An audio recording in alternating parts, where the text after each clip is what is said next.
Chris, can you tell us why our AC system freezes up? Yeah, absolutely. AC systems typically freeze up due to typically two things. Either one is a proper or improper, airflow across the coil of the inside unit. If there's not enough air going across it, the refrigerant basically isn't able to warm up.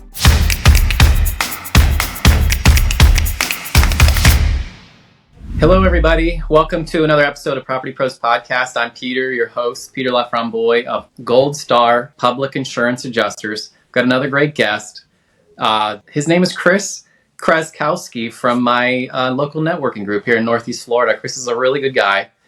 And in fact, we've had lots of conversations off air. And one of them that I find so interesting is that we're trying to attract more young people to the trades group. I know how good it is because I know so many tradesmen like you that make a great living and can support their families from it.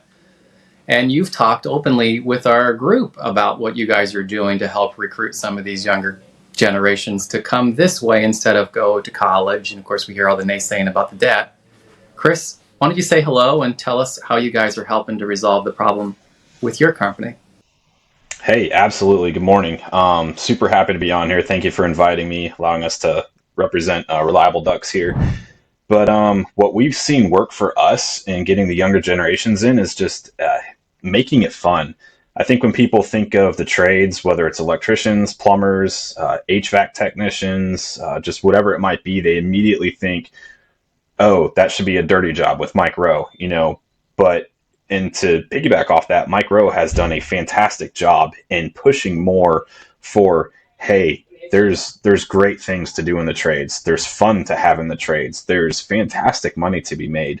Our new vice president that we just had come aboard here a couple weeks ago, he sold his company back in Denver, Colorado. He had a sales rep, that was turning over well over 7 figures of business over for the company, that his install technicians were then making 6 figures on their own, and they're just install technicians. Nothing against that, but in the HVAC world, you start off, learning to be an installer, then you go to be maybe a warranty or maintenance technician, and then a full-born service technician.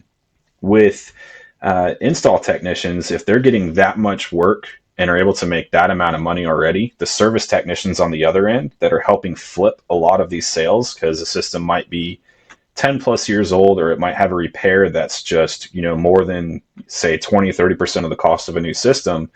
There's absolutely good money to be made as a worker in the field, but also there's a lot of, we like to tell people we're educating customers.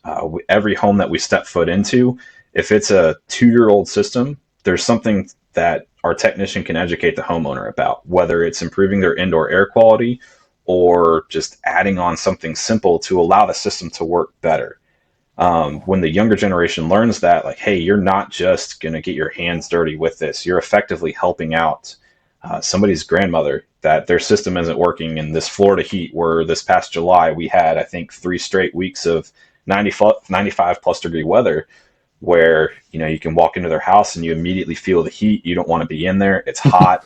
But hey, you get the opportunity to help them out and get their system back up and running at a good competitive price. No, we're not going to be the cheapest in the world, but we're not going to be the most expensive either. We're going to find a good spot where the homeowner is getting a good deal on the price, as well as we can make the money that we can then, continue to build our company and provide better service for everybody in Northeast Florida. Yeah, I mean, that's definitely, I actually had you guys to my house and I was impressed. So I like it. And I'm so stunned that the younger people haven't gotten this message out there, but I like what Mike Rowe's doing. And just because of my career having been around it so much, I'm aware of what's there. And I know people can really grow. In fact, when I was really young, I tried to enter a union for plumbing, I think, and I got denied.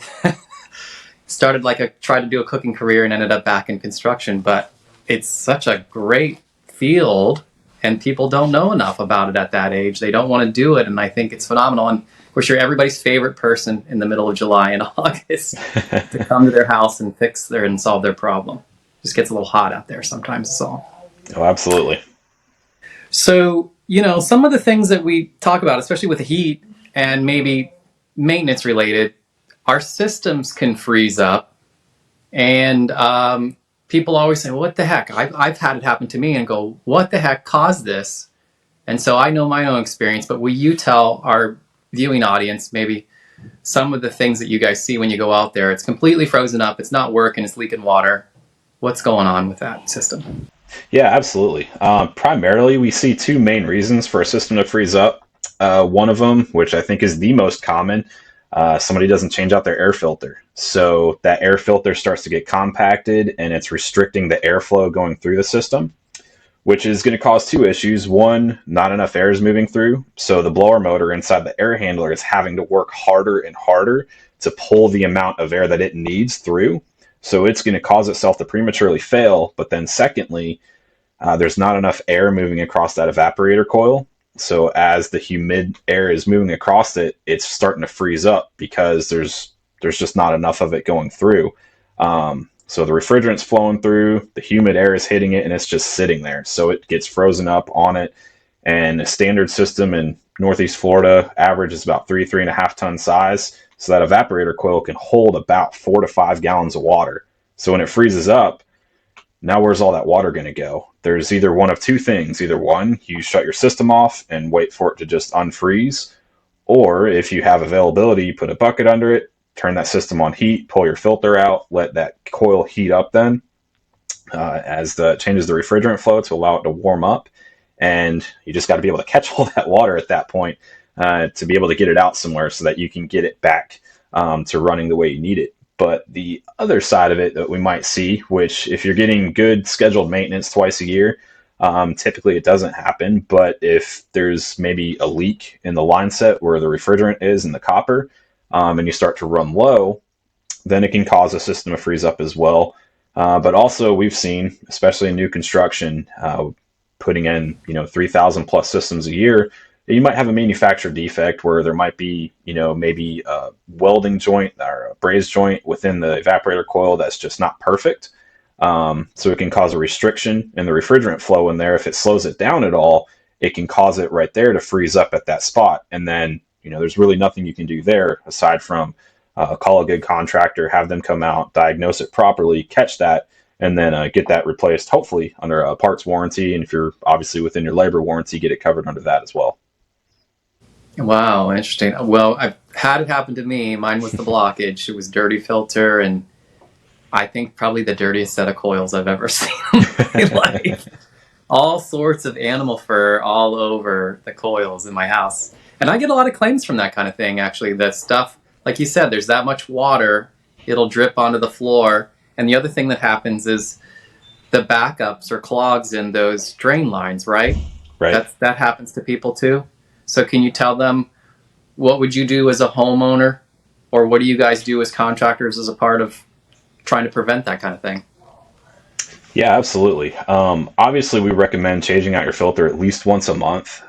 We've seen some homes where, if there's multiple pets in the house and, you have hardwood floors or tile floors, something that's just non-carpet, everything then when it gets swept and such is going to get cycled through the HVAC system. And at that point, that filter is going to get clogged up a lot more quickly than it will, in a house that maybe has carpet in it. So we absolutely recommend changing out the filter at least once a month. And then also when you do that, feel free to pour down, about a cup of vinegar down the condensate line, and then chasing that with some warm water behind it. Because what that vinegar is going to do is it's going to help catch all the algae and the buildup that gets caught up in the line. And it's just going to help break it up and loosen it so that the water behind it will, push it all the way out.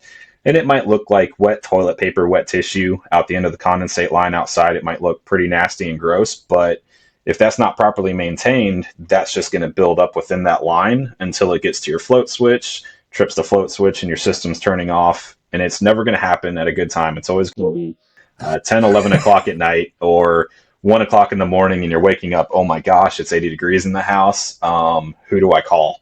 And at that time of night, no contractor is going to be answering the phone and getting somebody out. It's not going to be till the next morning. So Right. Being able to catch that monthly, keep that maintenance up, it's like rotating tires on your car, to keep from that one tire getting all messed up, we rotate them around, make sure that it just stays proper. That's so interesting. I just had you guys come out, and I know you guys offer the service. I'm going to let you expand on it yourself. But it looked like a pile of phlegm coming out of okay, it was nasty. Yep. I thought that was just us, but I guess that happens in every house, Nope, right? that's everybody. Wow. It was gross. It was really gross stuff. But speaking of which, that's why I hired you at my house. You guys do a biannual maintenance plan, right? Yes, we do. All right. So tell me about it, because I mean, I know I've been through it, but you got to tell the people who are listening or the people that are watching us some of the things that you guys are doing when you go out and do this biannual maintenance plan. Yeah, so our biannual maintenance, we're checking, oh goodness, everything we can on the system. And the good thing is it's only going to take an hour of your time. So you figure 2 hours out of the year, let us come out, check out your system, make sure it's running to manufacturer specs. Or if not, we'll absolutely provide an estimate for either the repairs needed or replacement of parts needed to, one, get it up to factory specs, and then secondly, offer estimates on upgrades to the system as well. If the customer is having issues with indoor air quality, or if there's asthma sufferers in the house, or anybody with allergies and such, there's different options we can get those estimates to you during a biannual maintenance. But when the technician gets there, they're going to first, go to the air handler, check everything out there, see the condition of the inside coil, take out the filter, see what it looks like. And yes, we can tell if somebody changed out their filter the day before we got there. We'll take a look at the inside coil, get some good pictures. We use a fantastic software that lets us look at the history of our times at a house, so we can tell when we put in a system 2 or 3 years ago, we can see the stages that that system has gone through, and show to the customer, hey, 2 years ago, your indoor coil looked like this. Now it's looking like this. Here's why we recommend getting an in-place cleaning of it, because there might be dirt buildup on it, and it only takes about 1/16 of an inch of blockage on the indoor coil to lose about 20% efficiency on that system. So it doesn't take much dirt or debris or anything on that coil to then cause it to work that much more and jack up your electric bill. I mean, our electric bills are already sky high in Northeast Florida as it is, because our systems run, 12, 16 hours a day, every day. So the last thing we want to do is give more reason for our system to run harder and longer and just jack up our electric bill that much more. If we can do something to help prevent that and save money, then by all means, we need to do everything possible for that. So with our biannual maintenance, we'll come in, we'll do a light cleaning of the indoor coil if it's got stuff on it, and we'll obviously recommend a more in-depth cleaning if it's needed. We'll take a picture of the ductwork, take a look at the ductwork inside the supply plenum, make sure there's no microbial growth, there's nothing, any mildew or anything growing up inside of it, just to make sure there's no humidity issues in the home, as well as checking out all the vents, making sure that, the vent up, in your kitchen, okay, hey, there's a bunch of black stuff growing around it. Where is that coming from? Why is that there? So we can take a look at that, provide education for the homeowner on that, as well as then going outside, going to the condenser, hooking up our gauges to it, making sure that there's proper refrigerant levels in the system, that are superheat or subcool levels, which that could be a podcast for another day explaining what those are. But knowing that the refrigerant cycle is doing what it's supposed to, and we have proper charge to the system so that it can effectively do what it's supposed to. That brings me to another subject I want to get into in just a second. But for those of you that are listening or watching us, like and subscribe, please. But also, if you think you might make a good guest on Property Pros Podcast, reach out to us. We'll put you in touch with our producers and maybe set you up for a future episode. But Chris, getting back to my thought here, the mold and the mildew cleaning, I get involved with that a lot. We have jobs where there's mold and stuff in the house, and as a part of it's recommended to clean your ducts and your coils and stuff. So I guess you guys are used to doing this kind of thing then? Yes, we do duct cleaning ourselves. While we're not licensed and authorized to diagnose something as being as mold, obviously we just call it microbial growth until somebody can get in and test it and see what it actually is. A lot of that it's going to originate from the HVAC system, or in rare cases, it will originate from the ductwork itself. If there's any, especially around vents in the house, if you see, growth happening around it, it could very well be that up inside the attic where the ductwork is running to that vent, it's just not sealed up around it. So what happens is you've got your hot, humid air up in your attic, And then the air that's running through your ductwork is nice and conditioned and cold. So obviously we know what happens when hot air and cold air meet. It condenses. So it's going to create condensation. That condensation is going to sit there in the hot air. And just like anything, if you have water and darkness, that's the, keys for any type of microbial growth to happen and occur. And then it just starts to spread from there. We had a situation real recent. I put Kurt in touch with this guy. Don't think he's called him back, but flood water came into his building. So it's a rising water situation. It breaches a back door. It gets in. The staff that was working there, they clean it out with like mops and squeegees and stuff, but they don't cut out the drywall. They don't take out the wet baseboard. And so there's still a certain amount of high levels of humidity in this office, or that what I would say covered like half the building on the back. The AC units in the back, the thermostat, not quite 50% of the way in the middle, but kind of on the back part of the building. Well, it's a new business and it's in tourist area. So they have the front doors wide open, begging people to come into their business, right? So you can imagine how hard that AC units, it's everywhere inside that structure. And so, yeah, that's the scenario. We didn't need you guys to test it. We needed to be cleaned because everything else had to be cleaned. Their furniture had to be cleaned, their chairs, you name it. And then some things, because water touched it, they had to be cut out. How interesting. That happens, I'm sure, all the time. Oh, yes. And it's good to know that you guys are there and ready to help with that kind of thing. Right. And I would safely bet that between 20 to 30% of the homes in Northeast Florida, aside from new construction because they're so new, but that there's some type of microbial growth going on inside of them. And it's just, you don't see it. You might not see it walking through your house, but it could be up there and it's starting just because a lot of the homes in Northeast Florida are old. My house was built in 1951. I think my whole neighborhood was built up between the 50s and 70s. And it's got a lot of older ductwork built in the homes. So over time, they start to deteriorate and they need to be replaced, which is a service we provide. But also when they start to deteriorate, then that microbial growth occurs and you might not see it for a year or two after it started. And you've already been breathing that air for a while. You might realize, man, Sally's been getting sick. She's been coughing and sniffing and such all the time, but no, it's not really affecting anybody else. Well, she might be more susceptible to that. And then with the air quality check in the house, you can get that stuff tested and realize, oh, hey, we have other stuff going on that needs to get checked out. And then we can come in, either perform a duct cleaning, or if the ducts are completely compromised, we can absolutely recommend and estimate out a duct replacement to get that done, and then effectively completely remove any potential of microbial growth from happening from that point forward. It's funny that you bring that up. The houses that are older here in this part of the world, they have some older homes that have some very shallow roof slopes, and they put their systems up in the attic space. So how in the world are you guys getting up there and running new ductwork on a retrofit situation? Are you cutting ceilings, or are you just crawling through the attic the best you can? That's where we're trying to find ninja technicians to come and work for us. No, thankfully we have some pretty agile guys that work for us that can get up there and take care of it. But no, there's been cases where cutting the ceiling is required just because there isn't enough room. Again, I'll use my house as an example. I had to have a couple duct runs replaced because they were damaged and broken. And, there's maybe 4 feet of clearance when you go through the scuttle access between the floor of the attic and the roof of the house, basically. And you've got all that framework that somebody has to climb through and get through.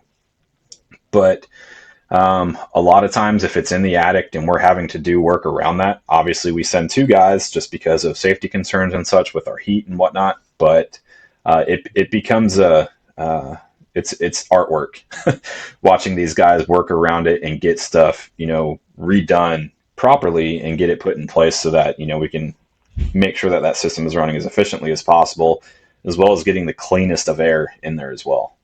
That's amazing. I think about it. So what are they putting Tyvek suits on, or things to keep all that insulation, because the insulation sucks. That's probably, besides the heat, that's the worst part, is that you itch like crazy if you get it on your skin. Yes. So each of our trucks, the guys have typically 2 Tyvek suits ready and available for them if, God forbid, they have to use 2 in a day.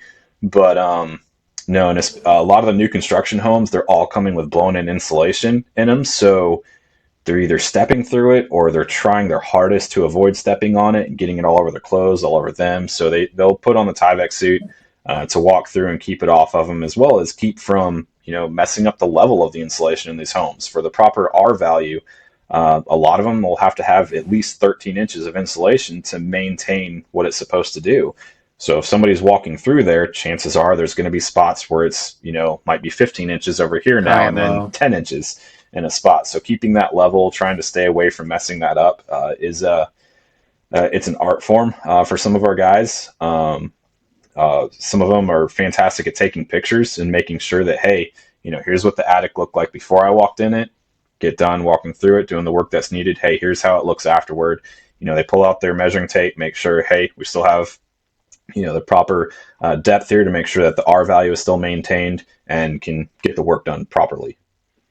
Wow, that is next level effort, man. That is worth its weight in gold to get that kind of work done.